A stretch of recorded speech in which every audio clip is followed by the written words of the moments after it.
What are you looking for? A gun? No, a drill. Zzzz.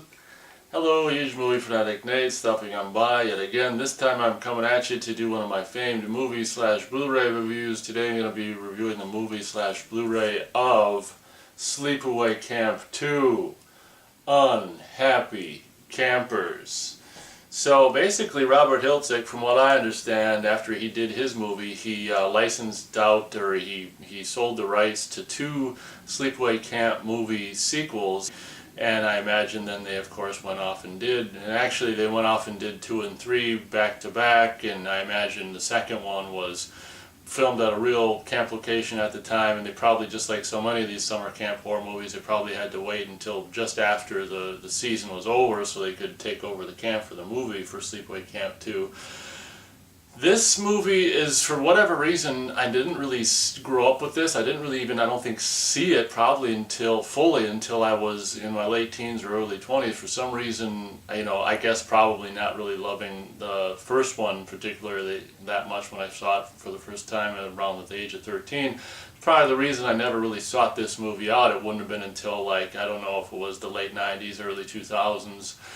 Until I actually got a hold of probably previously viewed VHS tape from Video Update or something, and it was probably the first time I really saw this. I was more familiar. I kind of grew up with. I was more familiar with Sleepaway Camp 3, and I actually kind of partly grew up with that. I mean, I watched that as a teenager and stuff, but this movie, for whatever reason, I never really saw until I was older.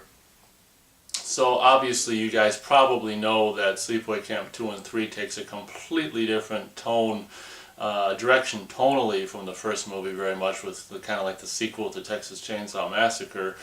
Although, I would kind of regard the tone the Sleepaway Camp sequels 2 and 3 take as being something that's maybe a little more fun and not so eye-rollishness as Texas Chainsaw 2. I don't know, that's just a matter of opinion, like pretty much everything else is. So that's one thing that should be said obviously off the bat, is that the sequels are much more, much less serious. I mean, you can't really even call them really serious at all. They're much more tongue-in-cheek than the original movie, which is kind of a bummer, but at the same time, Sleepaway Camp 2 and 3 kind of have their own identity in that regard. Basically, since the first movie happened, a lot of other things have happened, like Jason, hockey mask wearing Jason got extremely popular, Freddy Krueger got extremely popular, and of course there had been, before this movie, in between the first Sleepaway Camp and the second one, there was also a tongue-in-cheek kind of Texas Chainsaw Massacre sequel as well. So, as you can see in the cover of the original VHS release,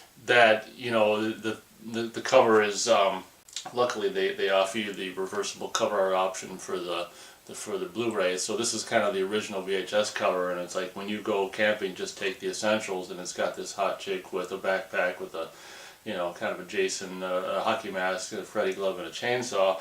So I mean, they're, with with the success of, kind of funny Freddy and stuff like that, the filmmakers of Sleepaway Camp 2 and 3 decided to take the kind of Freddy Krueger route, if you will, and make the movies more, and the character of Angela more like Freddy, and just, basically doing a one-liner and killing people, or killing someone and then doing a one-liner or whatever, which, I mean, like I say, I mean, it kind of, Sleepaway Camp 2 and 3 for me definitely have their own, definitely kind of sensibility and just their own identity in that regard. So starting off the bat, I do love the way the movie begins with, summer camp horror movie. Obviously, campfire is very much, campfire scenes are very much appreciated by me, and unfortunately I don't think there were any in the first Sleepaway Camp, so to start the second one with this kind of campfire scene and a scary tale being told around the campfire is really kind of cool, and it's lit pretty well, and the performers in the scene are really cool, and we introduce some of the main characters, and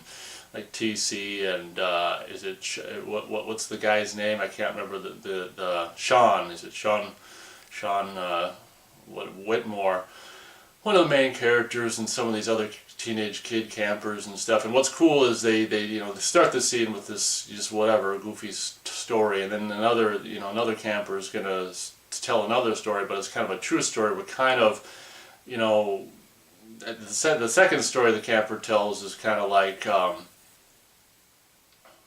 is it third? I don't know. One of the stories that one of the campers tells kind of fills you in about what's taken place after the first movie, and I think it's the character actually of Sean Whitmore who's the one who informs the viewers of what's happened with Angela since the first movie. It's kind of a creative way to fill you in on what's happened with her in a very short time period without going too heavily into it. Where basically Angela has, since the first movie, she's got a government subsidied or government funded sex change, and she's been in a nut house, a mental asylum, and got a sex change, and has come out all whatever, supposedly cured or whatever. And then as this one camper is telling this story about the events of what happened at Camp Arawak, this is a different camp. It's Camp Rolling Hills that this movie takes place in.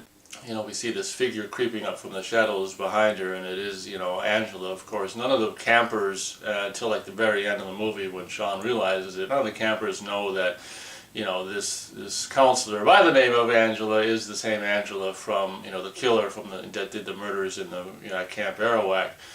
But, in this movie, Angela character is apparently a killer who's now had a sex change and, been in and out of the whatever government institution or mental institution or whatever, and is all cured to come back to camp and kill. Basically, she kills whoever she deems fit as being just bad kids. Well, what ends up happening is, pretty much unless someone's just riding on a cloud with a halo over their head throughout the day, Angela's going to find she's nuts, so she's going to find something something wrong with everyone, so she can kill at pretty much everyone. So that's kind of how this movie goes. So obviously Angela, in the very first scene of this movie, like I said, she pretty much finds a problem with every camper in the movie, just has an excuse to kill people. She gets this, I want to say her name's Phoebe, or I don't know, gets this one character in trouble for telling a scary story, in front of kids and stuff like that, and basically proceeds to do a little bit of a kind of a half-ass, really abbreviated cat and mouse scene, and then she walks up behind her and smacks her on the head with a log, and then in a very, very, very, very, I mean, let's face it, the kills and the kind of the effects in this movie are, leave a little bit to be desired. So the cutting out, basically Angela, takes the dead / unconscious character that, told the scary story among, impressionable young kids at the beginning of the movie, and cuts her tongue out. I mean, it's just so clearly just like this plastic tongue. And, what's another thing that's kind of lame is, when she cuts it out, you can see blood splatter from clearly just in the other direction, and it doesn't even come from the mouth or the tongue, and it's just like, straight off the bat, I mean, the first kill is very, very, very unimpressive, and it's just like, but, I don't know, for me, I regard like Sleepaway Camp 2 and 3. I have a higher, I don't know, when I think about them, I think more fondly about them, and then when you watch them, well, more for 2. I mean, I'll get to 3 in my review of 3, but more for 2, or more 2 is very much more kind of like I have this maybe, I don't know, idea of what I think it is, and then when you watch it, it's just like, oh my god, that passes for a kill in this movie, or gore, where she cuts the plastic tongue out and the blood comes from a different direction. It's just like, okay, but whatever. As with some of the kind of more lamer things of the first movie, these are all 3 of these things are all low budget movies, so you go with it, and thus begins the opening credit sequence. And they're seeing really, what's really appreciated by me is at least they do the kind of the white on black, or is it red on black, I don't remember, the credits just on black. They do it really quickly, and it goes by really quickly. But this is the late 80s, so Sleepaway Camp 2 and 3 are kind of like the metal sleepaway camps, where the opening credits of both 2 and 3 have this really cool kind of just metal music playing or whatever. And so that's another one of the cool things that's kind of cool about Sleepaway Camp 2 and 3. I keep saying 2 and 3 when I'm reviewing 2, but whatever.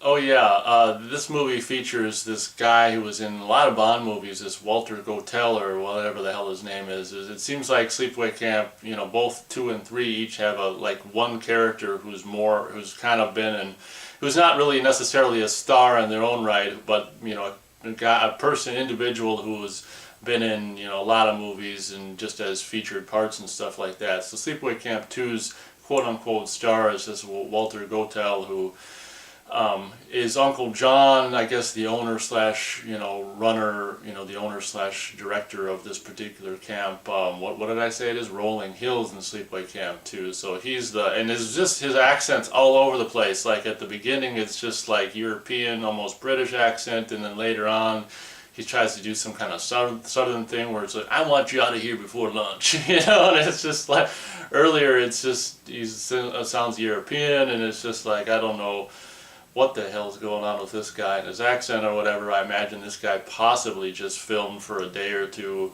3 at the most, you know, just come in and just do your stuff and get him the hell out of there. But yeah, it should be said that that guy, who was probably featured in a lot of the James Bond movies, is what did I say? Uncle what? Uncle, is it Uncle John? I can't remember. I think I already said it, but is basically the camp owner slash director.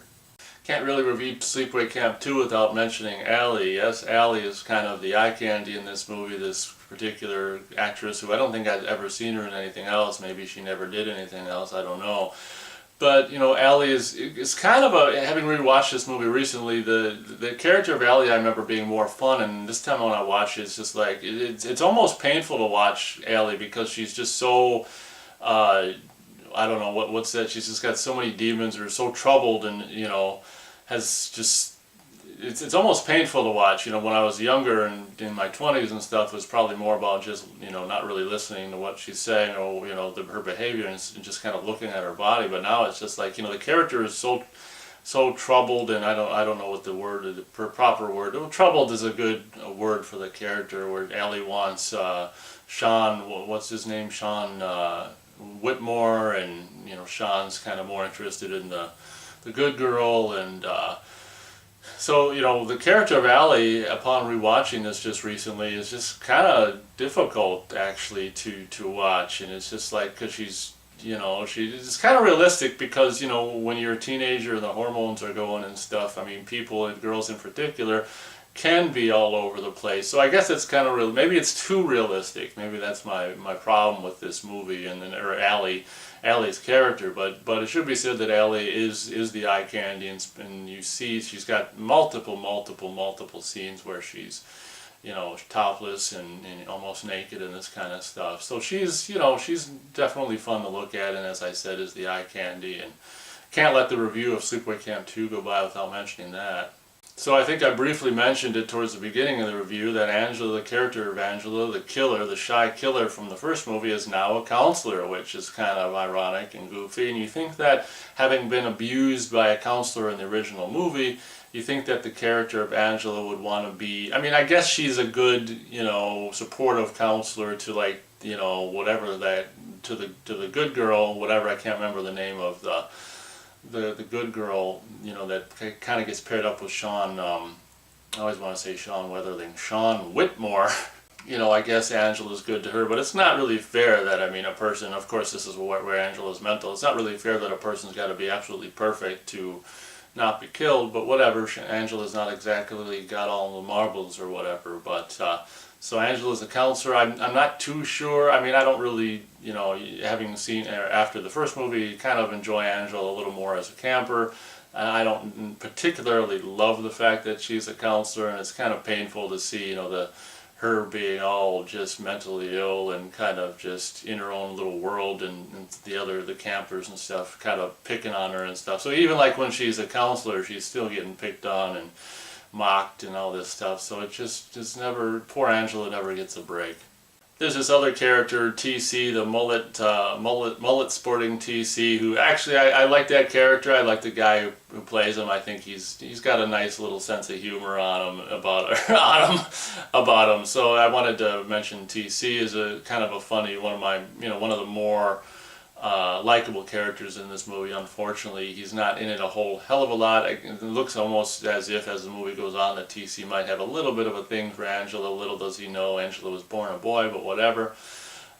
So yeah, I didn't want to let the review go by without mentioning TC. He's, I think he's like a superior position to Angela. He works at the camp and probably is, has authority or ranking above her or whatever. But TC is a funny character, and as I said, the guy who plays him is I like the guy's portrayal of TC. And then it just occurred to me that the character of the goody girl is Molly. That's the character's name of the goody kind of good girl who ends up, throughout the course of the movie at what the hell's that girl's name? At Allie's, dismay or whatever, because Allie wants Sean Whitmore. Sean actually seems to be more interested in the good girl, Molly, and that kind of, throughout the movie kind of pisses off Allie, and that's kind of one of the things that's gets a little bit trying to watch, is just her disgust or frustration over the fact that she can't have her the main mark that she's looking to have, which is Sean Whitmore. But I kind of like I like the guy who plays Sean. I think he's got some good acting chops, and Molly, of course, as I think Emilio Estevez's sister or something like that. She's like the sister. They did this in B movies at the time too, as they kind of get siblings of famous people. There's some movie that's got like a whole cast of characters with like John Travolta's brother and all these like brothers of all these famous people. So it's just like, I can't remember, there's some movie that's got all of these, so they'll say like Travolta and just whatever, and Stallone, or just all these famous names, but it's like George Travolta and Lenny Stallone. I mean, it's just, I don't know what movie that is, but it's one of these 90s straight to video, just low budget movies. Oh, I can't remember, but yeah. But seeing this movie and having this Molly girl be played by like Emilio Estevez's sister or something. If that's not the person, she's some famous guy's sister, I think, and it's kind of funny. But I do like her portrayal. She does a great job with Molly, so much so as you just almost think she does such a good job that you just think maybe that she's just kind of playing herself in this movie. But I think the pairing of Molly and Sean in this movie are kind of an enduring couple, and it's unfortunate that the hovering Allie has to kind of just, I don't know, try to always get Sean's attention and just ruin things between them, and just kind of ruins almost the experience as a viewer. Unless she has got her clothes off, then she doesn't ruin things quite as much. So basically the premise of this movie is basically Angela being a counselor, basically any kids she deems bad, which is pretty much everyone except for Molly. Basically throughout the movie just kills bad kids, whether they're fooling around or hanky-panky or doing drugs or whatever. All you really got to do is look at Angela in the wrong way, and you're a bad kid and you're worth good enough to kill in her eyes. But what ends up happening is kind of cool, is she'll kill people and just say, oh, I kicked her, I sent her home, or I sent this, I kill, she doesn't say I killed them and sent them home, but she'll kill people, and just the excuse for why the characters disappeared is I sent them home. And it's just like, throughout the course of the movie, her superiors are becoming more and more just like, well, you don't have permission to why do you keep sending kids home? You don't have permission to do that. I mean, we're running a business here. You don't just, send everyone home because they fart or, they pick their nose or something. So that's an ongoing thing throughout this movie, is just like, oh, go kill someone and oh, I sent them home. It's like, your job is not to just send people home, this is a business, damn it. So having rewatched this recently, like I said, I kind of have this, I don't know, glorified or more amazing idea of what this movie is, and every time I watch it I'm like, oh, that's what the movie is. So having rewatched it recently, it's just like, it occurred to me that kills are very like, oh my gosh, not really much of anything. And I find that the pacing of this movie to be relatively sporadic, like it's just this kind of chopped together, piecemeal or whatever the hell you call it, just scenes chopped together. Of course that's what all movies are, but I find the pacing to be a little I don't know, overly quick, and there'll just be something. I mean, maybe not the whole movie, but certain scenes would just be like, oh gosh, and there's a kill, and then it's just show the moon and a howling, wolf, and just mourning, and I don't know. I find the pacing to be very sporadic for the most part, or a lot of the times, and it's just like, oh gosh, and that's kind of the overall feeling about this movie. The kills aren't, some are better than others. And the kills aren't particularly that great, and because it is, the late '80s when this movie was made, I kind of like the two characters which is really realistic in these two teenage characters that do this thing where they're going to scare Angela this one night, and one of them, builds a kind of a half-assed Freddy glove and puts this half-assed makeup on his face, and this other kid, pardon me, he's like, uses this, kind of this hockey mask thing that basically this exact one, this isn't the screen used one from the movies, but this exact same hockey mask is the one that the one kid is kind of making up. So he grabs a machete and they go off and kind of play and try to go scare Angela. So it is kind of cool to have a little bit of just this movie paying homage to also Angela's the one who dresses up like Leatherface and has a chainsaw and stuff. And so the movie does pay, as it shows in the cover art, it does pay an homage to, Leatherface, Freddy, and Jason. So, that's kind of cool. So as I said, for a lot of this movie, I just find it to be really kind of just, I don't know, just the pacing to be kind of relatively sporadic. But one of the standout scenes for me, having just rewatched it, was the scene where Angela goes off often to be alone and just have some alone time off to this deserted cabin that's just all boarded up. So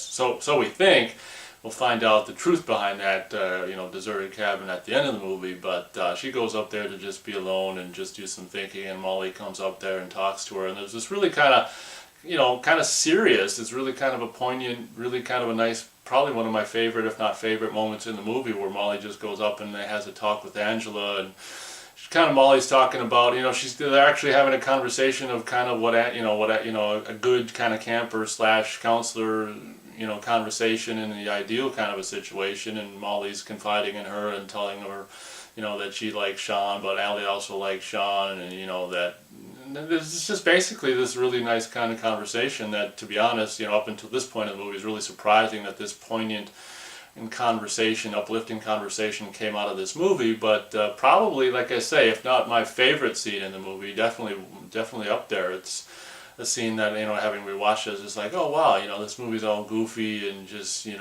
whatever, kills and funny and one-liner kills and stuff. But this scene was actually kind of great, and I think both of them played it in a way that really, in a really endearing, realistic way. So that's one scene that I wanted to definitely not forget to mention that really got me. I'm like, oh man, that's cool.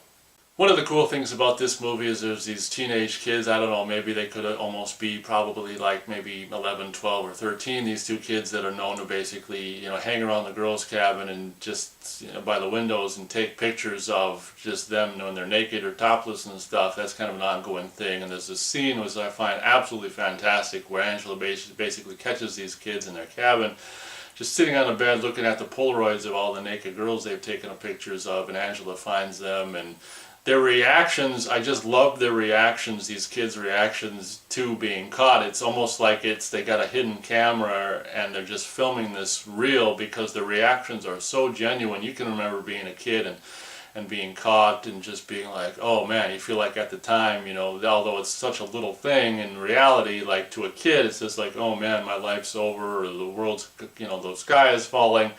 The reactions the kids, perform, or the reactions the kids do to being caught by Angela with these pictures, is just so great. And another moment that is, and a lot of these moments, just for probably just, it's a low budget movie and it's easier to film in just, a big master shot. A lot of these moments just take place in one shot without coverage, which is absolutely fine and kind of refreshing, to be honest, to be able to just see scenes unfold in one shot without the kind of more traditional, coverage and all this kind of crap happening. So that scene was another scene that I thought was great, and just these kids being caught and just like, oh man. And of course they become off camera, but of course they become, because they're bad and dirty-minded kids, they become also, you probably can't really kill them on camera because they're so young, but they become Angela victims later on. We end up finding their dead little kid bodies. It's just kind of scary. So I already talked about the character of Allie and me, you know, both liking and not liking the character. One of the last scenes that she's got before she's killed is this really creepy. It gets creepier the older I get. Like as a teenager, early 20-somethings, when I first saw this movie, it was more enjoyable because of just the visuals. But having rewatched this movie recently, it's just like, oh man, it's just so creepy where basically Allie has sex with this one kid who apparently wasn't, I think he was 17 when they filmed the movie. And unfortunately, you know, they had to have a double for the back of his head when there's actually a shot of Allie, you know, topless on top of him, like having sex with him or simulated sex. So from what I understand, the kid who plays this kid for the majority of the movie since he was 17, he couldn't actually be in that sex scene or, you know, be the character, the back of the head, you know, when we see the full topless of Allie and stuff. That kid was probably so disappointed or whatever, but he's still probably really, you know, they make it look like he's the one really well. With his, I'm surprised they can even film simulated sex with someone who's someone who's under 18, to be honest, because they have a shot of him on his own, you know, like with his head on the log, and he's all sweaty, and he's like, all this kind of stuff. But yeah, I'm surprised that they can even legally do sex scene with with a minor.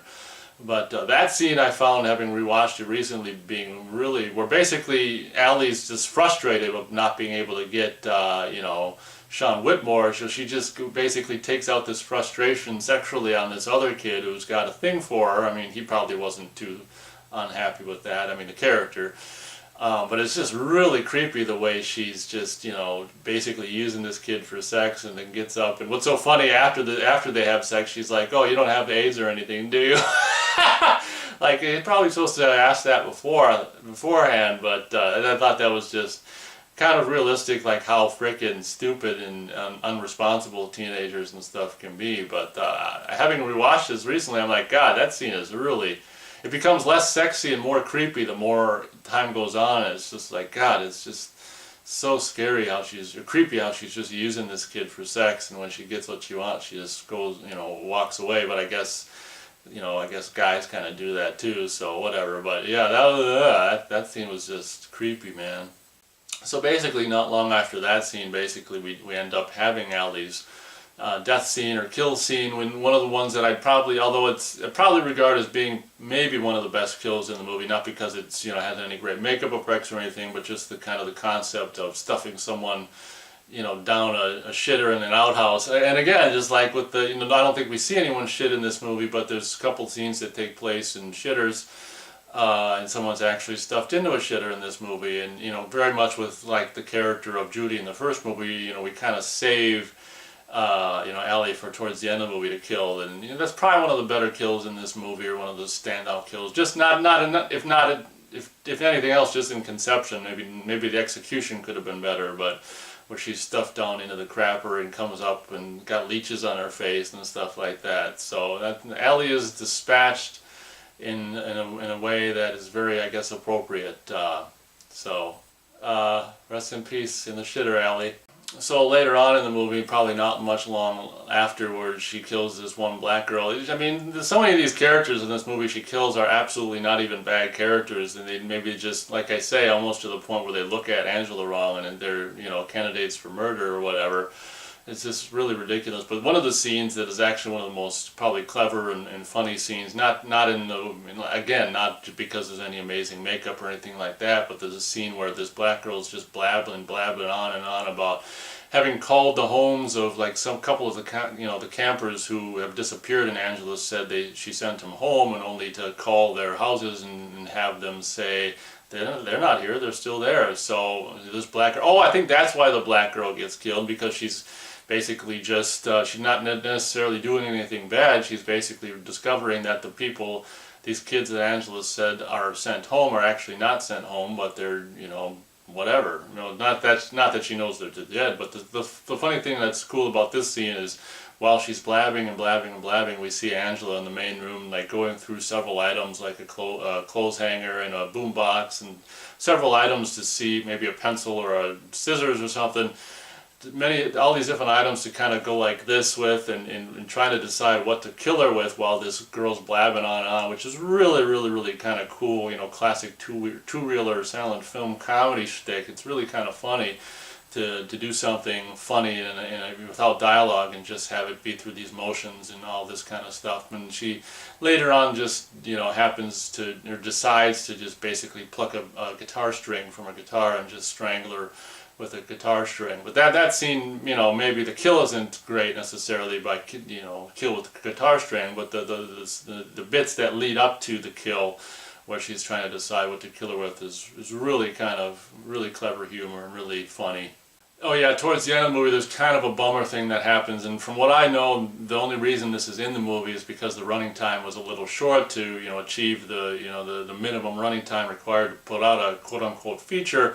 There's this scene where, you know, as a teenager when you're watching it, you're just like, oh, you just kind of go with it, but the older you get, you're just like, yeah, this is basically just nightmare/dream scene that Angela has towards the end of the movie, where just kind of a, you know, with echo effects and slow motion and all this stuff, kind of just revisiting certain scenes and certain kills that have already happened in the movie. And I think it's like, yeah, it could be during this song that because earlier in the movie they do this stupid Happy Camper song, and I think it's like a slow mode Happy Camper song with just, you know, highlights of the kills that have already happened in this movie, and just, oh, no happy camper, you know, I love this one, and it's just the slow mode singing, and just, you know, then they'll just show, you know, highlights of kills and stuff. So basically this scene, from what I understand, is basically just put together to put in the movie just to extend the running time,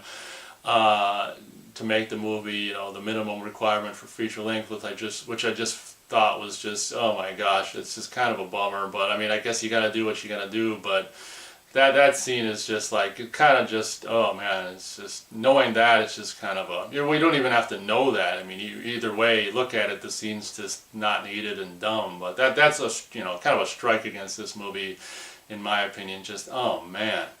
So as I've mentioned briefly, this cabin, this closed down, boarded up cabin that Angela, kind of far off in the woods, that Angela goes to several times just to be alone and be with her thoughts and stuff, as we, you know, as the movie wraps up, we find out is actually a cabin that Angela basically puts all of the bodies in, unless of course, oh no, she even took Allie out of the shitter. I forgot about that. She didn't leave Allie down there. Somehow she got her body out of there, and she puts all the bodies, including Allie's, with the leeches all over her face, in this, you know, deserted cabin that's, you know, from what we're led to believe is a ways away from the main camp or whatever. So in a kind of a cool scene that's, you know, kind of supposed to be this climactic thing where you see all these dead bodies and the stuff, the frickin', you know, the hidden cabin or the deserted cabin is actually where Angela keeps all the bodies, and that's kind of where the face-off is. Molly stumbles upon it. See, Angela never means Molly any harm because she's a good girl, but just like with the black girl, like Molly,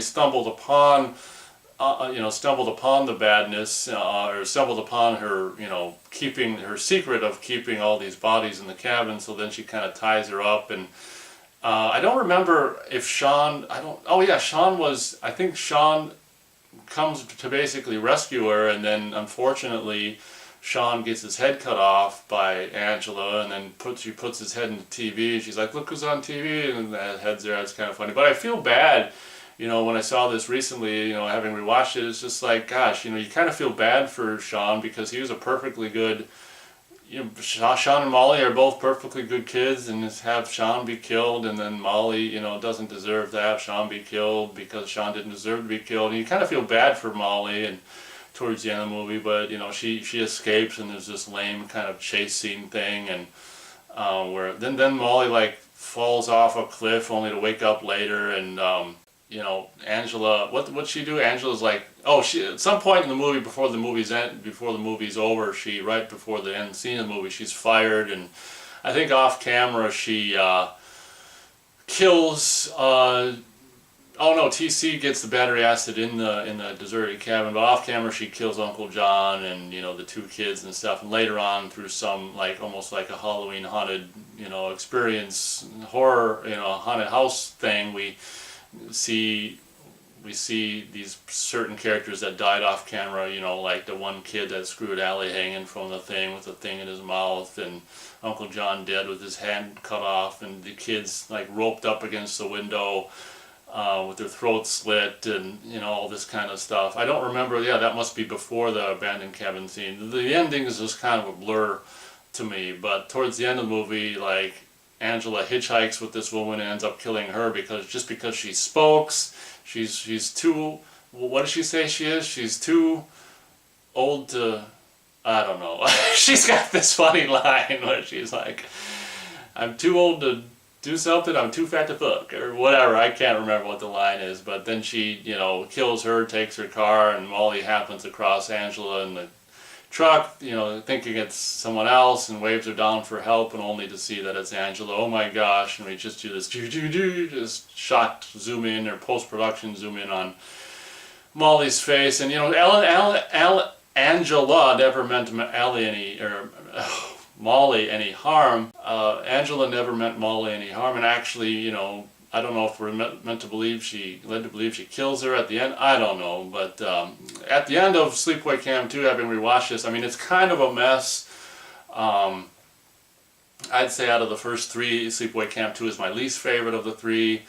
You know, it's definitely got, you know, funny bits and fun bits, and you know, it's kind of a bummer because you don't really see, I mean, I don't know, there's a lot of in-cabin interior stuff, and I don't know, you don't really get a sense of necessarily too much of the exterior stuff. I mean, there is stuff and whatever, but you know, I mean, it's overall like a fun movie, but let's face it, I mean, it's kind of a bad movie, so I'm only going to be able to go 2 stars out of 4 stars for Sleepaway Camp 2. Unfortunately, as I said, I do think it is the least. For me, it's the least entertaining, or the worst one of the first 3, in my opinion. So that's my review of Sleepaway Camp 2, the movie, and now on, if I can briefly mention briefly review the Blu-ray. This is the Scream Factory / Shout Factory Blu-ray that came out. This is a slipcase. I actually bought Sleepaway Camp. Oh, it was so cheap when they came out that I actually ended up buying these previously viewed the same year. So I'm lucky to actually be able to get a slipcase. But what I'm going to do is actually, because they don't show all the special features on the back, they do the thing where it's blah blah blah and more. So I'm actually going to take a picture of just the menu on the DVD or the Blu-ray itself and just show you all the special features included. I imagine the commentary is from the DVD that came out in the early 2000s. You got behind the scenes footage with audio I think that was also on the DVD as well. A Tale of Two Sequels, Part 1 and Part 2 is actually on the Blu-ray of Sleepaway Camp 3. I don't know if there's any extra stuff on the Blu-ray that wasn't on the DVD. I know that there's this video. Maybe it's on this video I'm talking about could be on the. I don't remember, but on one of them there's a filming locations video where these guys are actually going to they went to where the 2 and 3 were filmed and just walking around the dilapidated cabins and locations and stuff like that. So there's probably some stuff that's new to the the Blu-ray of Sleepaway Camp 2,